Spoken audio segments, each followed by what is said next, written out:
Hi, I'm Tim, and welcome to Collector Conversations. Every once in a while, I encounter a collector and a collection that just takes me back to the joy of discovery at the beginning of my journey as a watch connoisseur. Today, Chris is going to take us on that journey. Welcome, and thanks for coming on. Thanks for having me, Tim. It's exciting. Now, you're a lot like me. You're a writer, you're a creative person. You don't come from an engineering or quantitative background, but you found the same love for watches. How did that start? And take me on a tour chronologically. Chronologically. So chronologically within this collection here, the start is with the Timex M79 Snoopy, which was a gift from my brother about 2.5 years ago. Birthday present, my first mechanical watch. It's kind of fun because Snoopy has sort of made his way across the watch sphere, various price points, and I think this is a fun one. Tell me, what version of Snoopy is this? Because at first I thought it was the Redbar, and this looks more like Bandit Snoopy. Right, so I think that version of Snoopy is called the Masked Marvel version of Snoopy, and he a little less popular than the Red Baron riding around on his doghouse, but I think it's supposed to go along with the Batman coloring there, and I come from a comic book background, so I think my brother thought Chris used to read Snoopy comics when he was a kid, and now got the Batman dial with the Masked Marvel version of Snoopy on there. So how did this come about?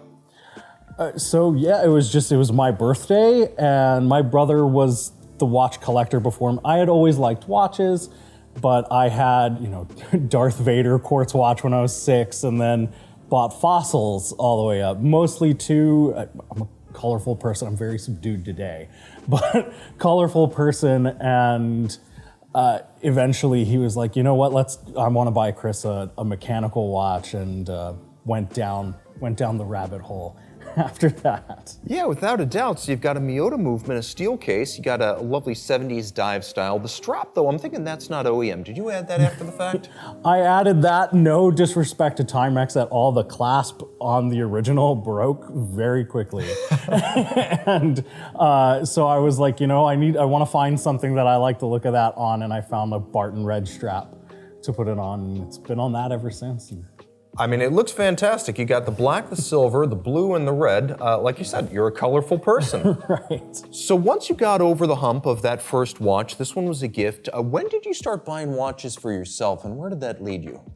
After that, I started going down. I started watching videos, yours included. Yes.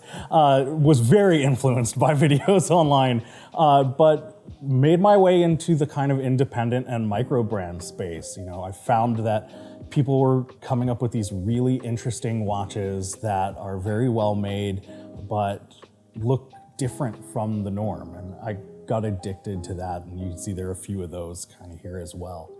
Yeah, definitely, and a lot of interest. I mean, you've got some mainstream brands. You've got Tudor, you've got Omega, you've got Grand Seiko, but I'm interested in some of these independents. In particular, you said this was actually a gift from the creator of the company. Right, so this is a Moels Co. 528, I think? Yeah, 528. I met Bettina, who is the company owner, on a Facebook group. So we were on a Facebook group. She made a post for the Kickstarter of this watch, and I just commented that's one of the coolest designs I've ever seen. And we just started talking from there. This was her first watch. I had not yet started writing about watches, but we just connected, and we've been friends ever since. And about a year after, she said, I have an extra one of these. It's in the States. You've always been so supportive of me. Do you want it? And I was like, yeah, absolutely, I do, sure. You want to watch? Yeah, and no. Right, who's to say no? It was such a beautiful gift, and I'm finding that from people in the watch world, that generosity is a really big thing. People are very welcoming, and receiving that from her was just so nice, and it's just a connection now. You know, we talk often, and now I have this piece that I wear from her. And it's wonderful because you're talking about a brand run by a woman, and they have a very strong stance on making watches that are neutral. So it could be worn on a male or female wrist, and so they go with a very narrow lug spacing. This is 41 millimeters, so it's designed to wear long down the wrist, and I really like that. Yeah. And that's actually one of the reasons I never bought it myself, was because I didn't know. I have a wide wrist. I didn't know what it was going to look like on me. And I ended up really loving it. But just learning the whole process of that, she's a person she comes from a background in design, and everything in the watch aside from the movement, she wanted to design herself. So font, we've been talking a lot about it. The sapphire crystal, she was telling me, took like 5 months to get that right. And it is arced and cambered both top to bottom, side to side. Right, it's so beautiful. And so to just know, like, this is her art, design is her art, and I'm always aware when I'm wearing that, like, I'm wearing a piece of my friend's art on me. And it really is spectacular. It's got a very kind of mid-century modern look, like something Gilbert Albert would have created for Patek Philippe or Richard Arbib for Hamilton. It's really like peak 1950s, 1960s international modernism, and clean.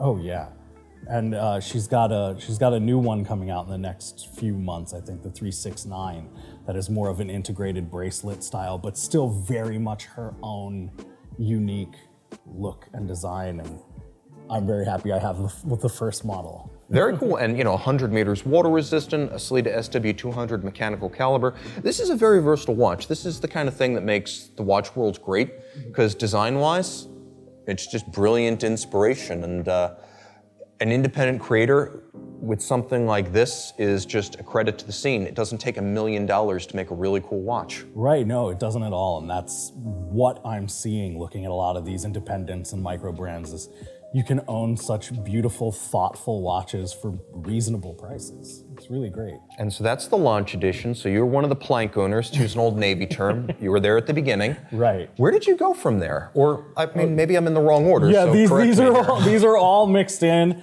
The Studio Underdog's brand new. I think that and the Omega are my two newest. But the Studio Underdog was just released couple of months ago. I ordered it in October and received it in December. Now, we were talking about this before. We're getting out of that chronological thing, but that's fine, Yeah. Real life doesn't work that way. Sure. This is a really fun watch, because every time I see a Studio Underdog dial, I feel like I'm looking at some sort of saltwater taffy or candy. Tell me a little bit about this one. Yeah, so that is their pink lemonade for their Series 2. The Series 1, Richard and Studio Underdog got very popular making the watermelon watch, which I have at home. I didn't bring with me, but it was a friend that sent me the watermelon watch at first, saying, "This is very you." And then when Richard came out with these, it's kind of a Studio Underdog take of what a field watch would be if they were commissioned to make them. And so it's, what I love about it the most, though, aside from the funky pink lemonade colors, is that raised piece of sapphire over the dial. So I think what a lot of people, you can't tell just by looking at it, is that it's two pieces of sapphire, and in the sunlight, you can see like shadows from the numerals hitting the dial. Like, it's really cool. It never looks the same twice. So it's got this really cool light effect to it, and it's very me. No, without a doubt. And it is interesting that they've taken the idea of a field watch and sort of turned it on its head. Instead of being very stolid and functional and austere, they created something that's really rich and welcoming and a little bit irreverent, I'll be honest, for that type of watch. So you have that depth of field where the numerals and the minute track float over the base. And then you've got those two little screws fixing the sapphire to the dial base. Really cool. Right, yeah, and again, design coming out. Richard is a great designer, and it's, I'm getting to write articles on pieces like this now. I'm getting to speak with the people who run these companies, who get to make these watches, and you feel the passion coming from them. Like, everyone's trying to make their mark in this world, in this industry of watches, that you feel that. It's hard for that to not resonate with you. And the great thing is that they're approachable. Like, I've been in the industry now for almost 10 years. I can speak to Max Busser and Stephen Forsey and the CEO of Chopek and all that stuff, but that's because I've been working a decade to get my foot in the door and then make the rest of myself follow. It's wonderful that getting started in the watch world, that the principles of all these brands are already accessible, friendly folks. Right. Yeah, I mean, it's so nice. Even before I started writing about them, it was you just reach out on Instagram, send them a message, and the company owner responds to you. It's how many different industries can you get to do that? Yeah, pretty much. I can't remember the last time Louis Chevrolet emailed me about my Corvette, I'll be honest. So now, sticking with the small brand theme, we were talking about sort of turning the idea of a field watch on its head, but this is the real thing from CWC. Right. So that is the CWC, that is the Malheur 72, but it's a little different. What I love most about being in watches is just that community that goes along with it.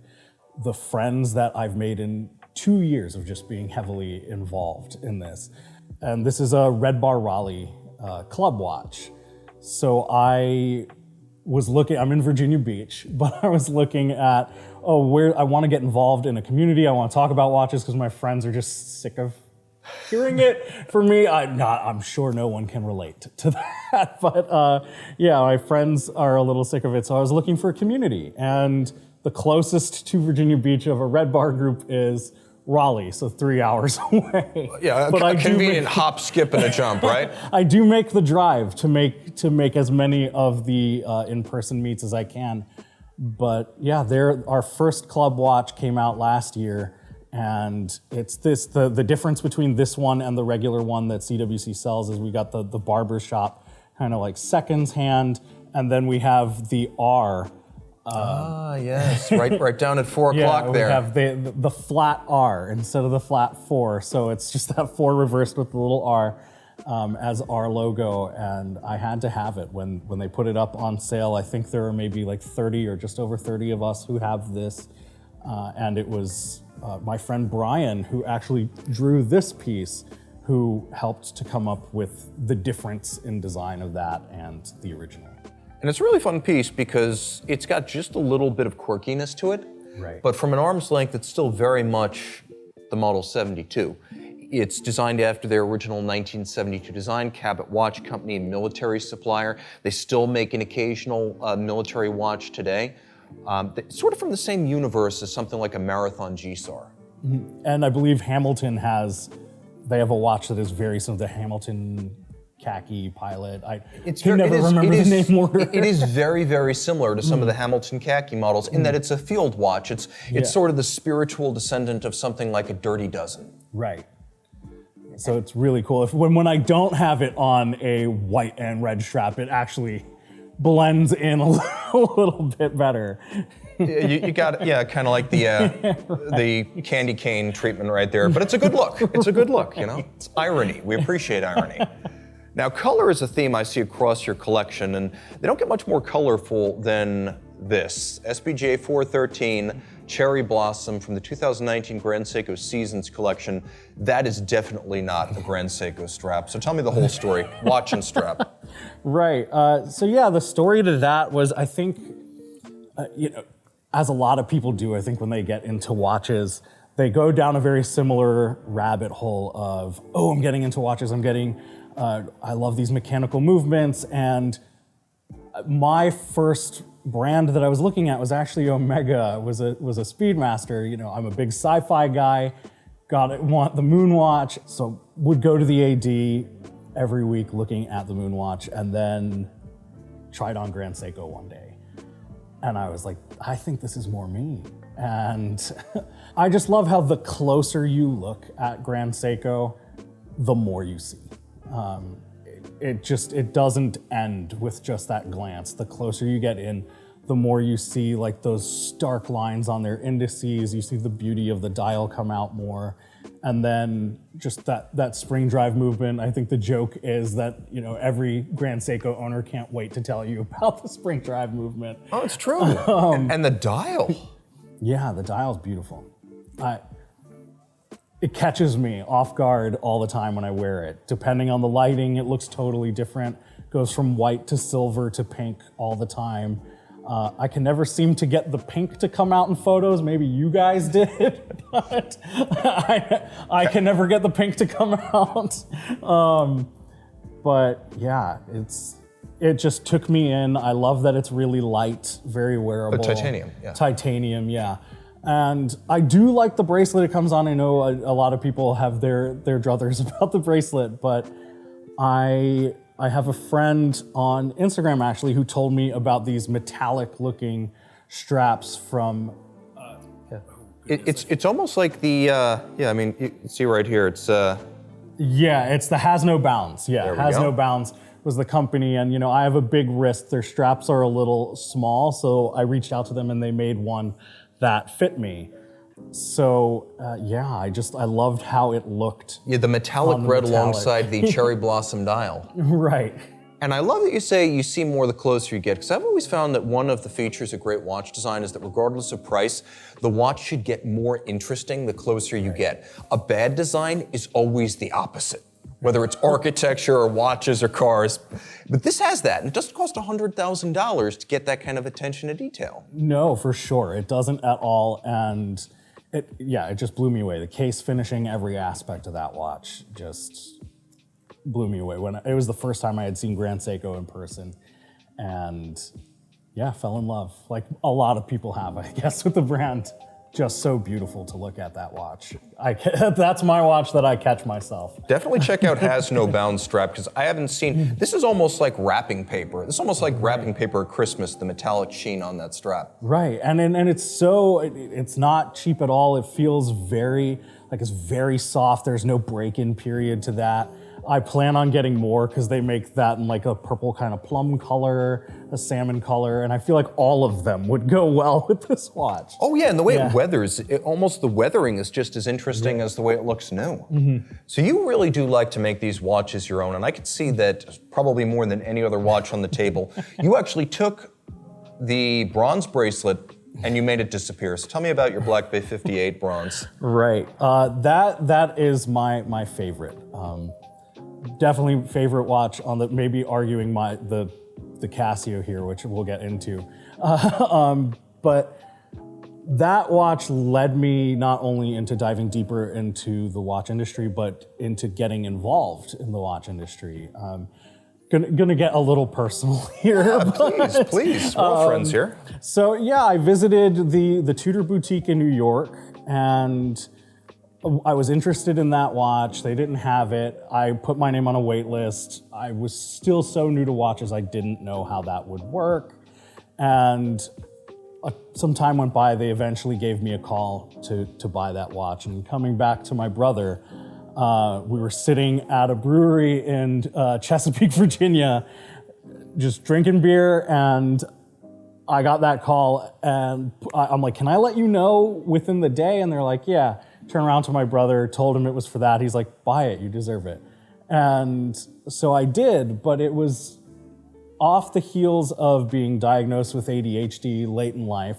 So 2 weeks after receiving that diagnosis, kind of figuring myself out, going on this emotional journey, this watch came along, and it was that first time I really allowed myself to spend this kind of money on, let alone a watch, just something for me outside of a car, was that. And so it means a lot to me. And then moving over, I'm sure some of you are familiar with the About Effing Time videos that Andrew McCutcheon, Adrian Barker, and George Bamford do, which they broke my heart and canceled that over the holidays. But they did a milestone watch episode and talking about uncommon milestones. And I left a comment on the video, and the next day I woke up to so many new followers on Instagram and everything, because they had all reposted it, saying nice stuff. They're just like, if you're gonna read any comment today, read this one. And that just snowballed. Andrew and the team over at Time and Tide let me write an article about it, and that spiraled into me writing articles for Worn and Wound and everything, and I very not purposely got into the watch industry. No, it's incredible because there's so much wrapped up in this watch. Yeah. First of all, you do love to accessorize with straps and you pick great ones. Thank But you. also, you know, like you said, an unusual life milestone, learning more about yourself. A watch can be sort of like an emotional keel or an emotional center in a changing life. But it can also open up doors. People, you know, who don't understand this are like, oh, why do you buy these status symbols? I'm like, well, I don't buy them for other people. I buy them for me. Right. And for the society of the people who feel the way I do. I love to, you know, find a meeting of the minds with them. This is my social scene. And I think if you just look at it the way you look at, like, I don't know, a purse or a set of shoes, you're missing it. It's a whole world. Yeah, it's a whole world of just memories. Like, no one will ever understand how important that watch is other than me. I mean, and maybe you all, but yeah, it's, I love finding that out with other people too. And the community, the Redbar group, this watch was kind of the conversion of all of that. I had been following an artist online, Bad Art, Nice Watch, Brian. I'd been following an artist on Instagram for a while, and when I went to my first Redbar meetup, at the end, this guy comes up to me, Brian. He never posted pictures of his face.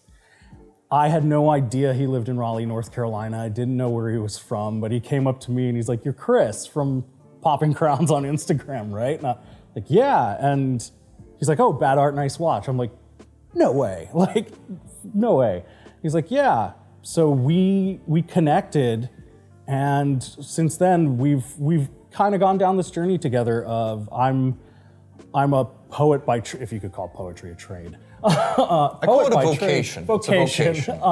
Went to school, spent way too much money on learning how to write poetry. But yeah, I started writing these poems that are not necessarily about watches, but they're all the title. The title is the watch I was wearing that day, all about appreciating small moments in our lives, small milestones. And Brian is graciously illustrating each of the watches. So he knows I like to wear this on the bun. He did that on the bun for me. And yeah, we're just following, just growing that community, figuring out where this goes. And you know, just be clear to our audience out there, this is the Black Bay 58 bronze. This isn't the 43 millimeter. It's just bereft of its bracelet. You like the bracelet. I do love the bracelet. The bracelet is just as patina does the watch. But the bund is more you. Yeah. And you know, I love that you pursue poetry because, you know, yes, it's a trade. Writing is a trade. I'm a writer. I'm a creative talent. I think in that sense, that's really a calling. I think I have a lot of people on this program who are financiers or high-end executives, and that's a trade. That's a job. Sure. The arts are a calling. Right. You reach that point. Like I don't want to say I wasn't good at anything else, but nothing ever spoke to me in that way. I found writing when I was really young, reading, I think it was Edgar Allan Poe, not to be cliche, in an English class, and Pit and the Pendulum. It was like the first time I was like, what's gonna happen? And I was like, someone did this to me with just their words.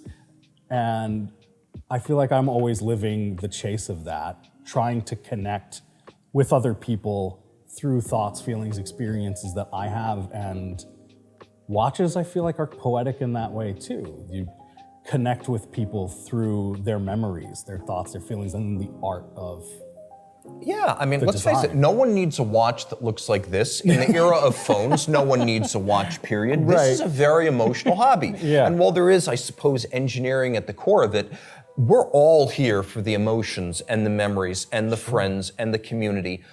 Otherwise, you know, it would just be the phone in the pocket and done, right? Right, which was it for a while. I mean, granted, and not negging Fossil at all. Fossil, they got me into this, led me through it. No, it's okay. I'm wearing my G-Shock because that's where I started. You know, that's my original I have a whole watch. box of them at home because they're great. They're all great, and it fits your outfits and stuff too. So that's another me thing, color. Here's the other thing. Like, the deeper you get into watches, the more the sense of style inverts from wearing a watch to match the outfit to wearing an outfit to match the watch. That's a real thing. If it hasn't happened to you yet, it will happen. It very much has. Yeah. So we got 3 men standing here, still on the table, and Right. I don't know which direction to take. You were talking about your affection for this Casio, and having broached my own G-Shock, why don't we talk about that? So yeah, this Casio was my grandfather's watch, and it's super special to me. I don't ever wear it outside. You actually might hear the alarm go off at 2 if we're still talking. That's all good. Yeah, this is my grandfather passed away a few years ago, and I go see my grandmother very often, and I kept hearing a beep every day. Like there was an alarm kept going off at 2 p.m. and I was like, what is that? And she's like, oh, it's your grandpa's watch. And she just never thought to, she knows I'm into watch, she just never thought to give it to either me or my brother. And she's like, do you want it? It's not doing anything. It's just sitting on my dresser. And I was like, sure, of course. So he wasn't a watch guy. He would spend $10 on a Casio. When the battery died, did not know to change it, would throw it away, go to Target or whatever and buy the next $10 Casio. And this was just the watch he had at the end of his life. And I got it. I became addicted with, why is the alarm going off at 2? I asked my grandmother, like, did he take medication at 2? No. Did he, was lunch at 2? No. Months went by and I had no idea. And I don't change it. I let it go and I go away. My grandfather was a very funny guy. He introduced me to cartoons, everything. I think that's why I got into all that. But my grandmother watched Days of Our Lives, still does, the soap opera. So I was sitting next to her one day, we're watching, and I didn't have this on me, but she's like, oh, your grandfather hated it. Like, hated watching, like he would go in the other room. Days of Our Lives ends at 2. Oh, so he could come back. So he knew he could come into the living room at 2. So I want to believe that is what the alarm was for. That was the all clear, that's what that was. Yeah, I'm not 100% sure, but in my head, that's what it is. So every day at 2, whether I'm wearing that or not, my grandfather still makes me laugh. That is fantastic. And that's as personal as it gets. Not luxury, not high style, not fashion conscious, just very deeply rooted in your life and your story and your memories. Right. I won't wear that out. I wear it only in the house. I won't go outside in it because I'm afraid it'll break. Like it'll rain, something will get in there. Like I have this is almost as old as me, and I'll wear that out. I won't wear the Casio out. Very cool. So from Grandpa's watch to a watch that frankly is a little bit unconventional, because this looks more like what I think of when I think of a Grandpa's watch. Relatively small, leather strap, two-tone yellow, gold, and steel. Yeah. How did this happen? Instagram. Instagram has ruined my life in a good way. In a good way? In a good way. Yeah, so that watch, I ran across it. Someone had it for sale, just a small seller of pre-owned watches on Instagram. I had never seen the Speedy reduced in that two-tone white and gold. I had seen it in the black and gold, I believe, or the white and gold where the bezel was black. I'd never seen that. So I saw that, I fell in love with it. It was very unconventional looking for a Speedy. Like I said, I started when I was looking at watches. At first I was looking at Speedmasters, and guy had it on sale for a good price. I reached out to my community. I'm like, does anyone know this guy? I'm not a big vintage guy. I'm so afraid of vintage. I guess Speedy reduced is vintage now. Yeah, Right. That's a fact. This watch is just about as old as I am, which isn't that old yet. We're close to the same age, so you want to believe it's not that old either. Even like you can't imagine. I turned 40 this year. Yeah, we're at that age where you wake up and if you slept wrong, it hurts. Yeah, I got that. We're there. So yeah, I saw this. I reached out to a bunch of people, and I have friends on Instagram who buy vintage pieces and they started looking into this guy for me, and they gave me the all clear. But the last thing that really set me off on this one was that it was within 6 months of selling it, it had been serviced. Nice. Because I know the service on this watch can get pricey. You have to find people who want to do it. Modular, so at least I know, chrono and all, yeah. Right, I have a few years before I have to do that, hopefully.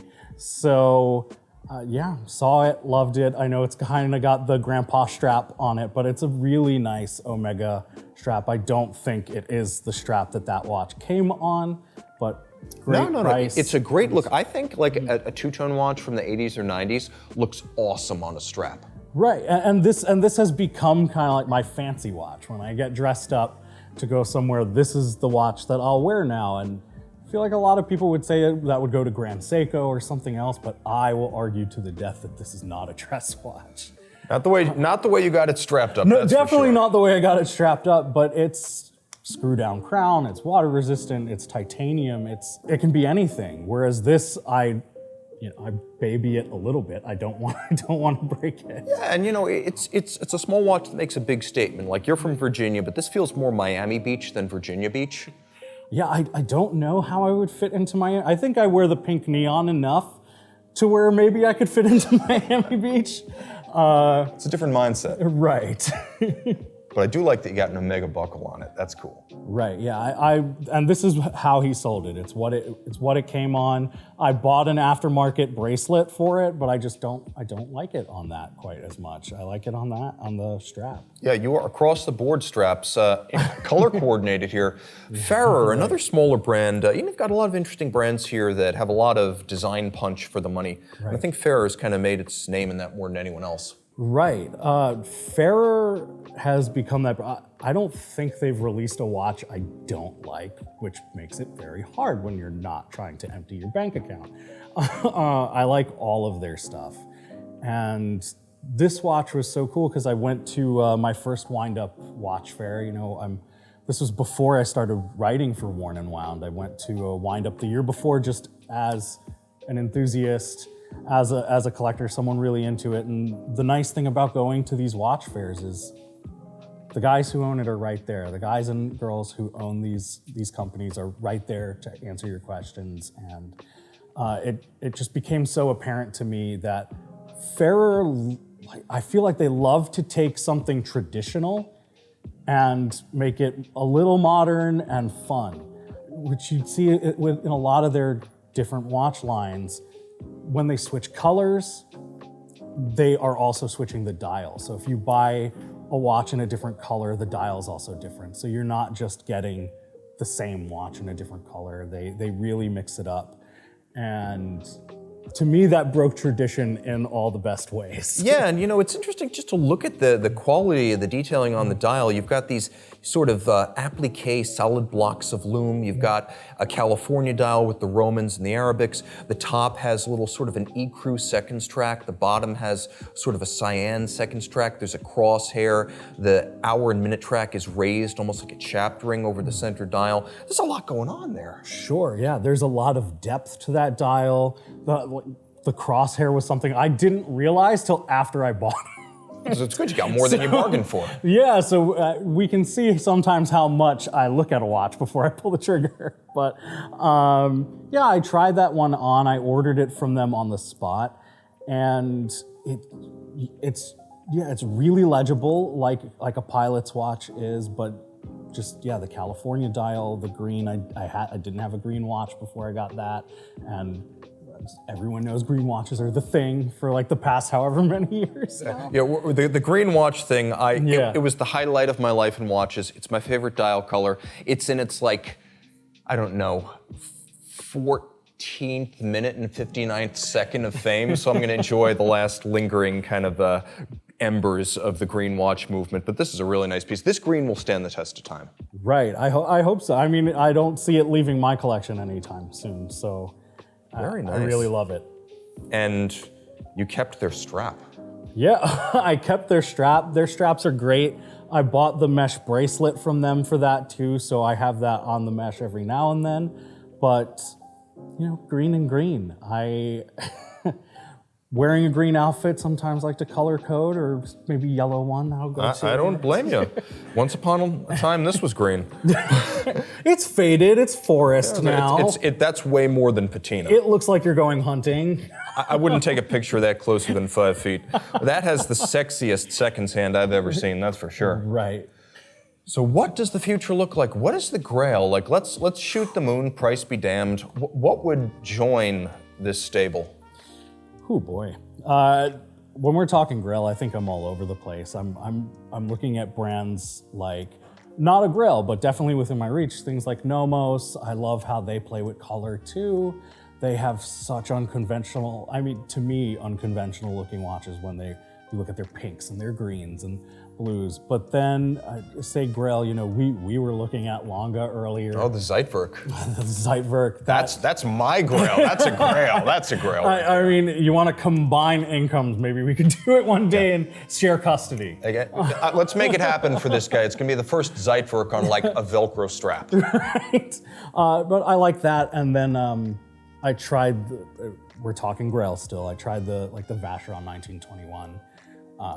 I really liked that. I feel like that gives me the similar vibes that this does. Just very old school, but different enough to where, yeah, I could see me putting that on an unconventional strap and wearing that out. But yeah, I got to try the 1921 in New York last time I went, and just fell in love with how that watch looks. All right, so to be continued. And Chris, since you are a creator, where can our viewers find you online?